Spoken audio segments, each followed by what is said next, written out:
The 2025 Houston Roughnecks have officially missed the UFL playoffs. That's right, for a second straight season while under the UFL banner, the Houston Roughnecks have missed the playoffs. Now, this is a pretty rough one, but it gets even worse when you consider how this team has been last year to this year. Look, both these past 2 seasons have been rough for the Roughnecks. Whether you were a fan of the Roughnecks in the XFL or the Gamblers in the USFL, this team fell off a cliff in 2024. They went from being a team that was competitive in, well, the USFL being a 5-5 team and a playoff team in the XFL to finishing 1-9, while only putting up more than 20 points in 3 games. And this season, it was better, but not by much. No, they were not the laughingstock of the league like they were in 2024, but even this year, they've only put up more than 20 points in 3 contests. If they don't do it again, they will match last year's abysmal total. Now, this team did give some hope during that weeks 3 to 6, where they went 3-1 and only lost by 1 score to the Stallions, but overall, it was a tough season. A big issue was quarterback play, as it was just really, really rough. Whether it was the Anthony Brown experience early on to the Nolan Henderson giving you a couple of questionable games before he got the real chance to be a starter, and then as soon as he looked to be solid, he got hurt, and in came Jalen McClendon, who gave you some solid play, but the last couple of weeks became more inconsistent. The blown lead against Birmingham, a lot of that was McClendon not really performing in the second half of the game.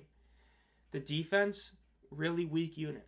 Once again, they were one of the very few teams to average above 300 yards allowed on defense per game, and points allowed, they're one of the worst teams in the league. Now, of course, after this was made, the defenders would end up allowing a ton of points, but Houston would finish as the 3rd worst team in points allowed through 8 weeks. Turnover differential, they may have finished at +3, which was solid compared to everybody else, but it's still not an insane number, especially when you consider their offensive yards per game was also pretty poor. The fact is, this team just wasn't that good at any single point, ever. Zaquandre White, the last couple of weeks, again, gave you some big runs, but overall would disappear at times. But let's call it like it is. The biggest thing with this Houston team is Curtis Johnson. The biggest issue from last year to this season is the fact that this team brought back almost the entirely same coaching staff. When you look at the 24 staff versus the 25 staff, the only real change was the addition of Tom Cable at run game coordinator and the GM change. The GM change was supposed to show that it wasn't Curtis Johnson's fault this team fell apart last year.